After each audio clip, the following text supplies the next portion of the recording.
নমস্কার, সবাই কেমন আছেন? আরও একবার @হোয়াইট ক্যানভাস FHDতে সবাইকে স্বাগত জানাই। আজ বুধবার, সকালটা ছিল কুয়াশাচ্ছন্ন, রৌদ্র উঠতেই চারিদিকে ঝলমল করে উঠল। গত কয়েক মাস শীতের হিমেল হাওয়ার রেশ কাটিয়ে আমরা সবাই আরও এক নতুন বসন্তে পদার্পণ করলাম। আগত বসন্তে সমস্ত ফুল তথা বেশিরভাগ ফল গাছে কুঁড়ি ও মুকুল আগত।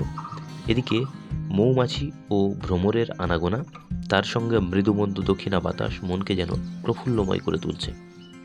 অন্যদিকে বাবা সকালে গিয়ে সজনে ফুল কিছুটা কুড়িয়ে নিয়ে এসেছিল, মায়ের খুব ইচ্ছা বড়া খাওয়ার।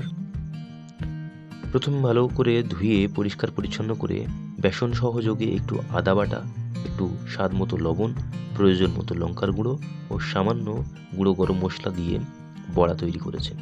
খেতে অপূর্ব হয়েছে। আপনাদের কেমন লাগে সজনে ফুলের বড়া খেতে? কমেন্টসে জানিও কিন্তু। সবাই খুব ভালো থাকে এবং সবাইকে ভালো রেখো। বাই।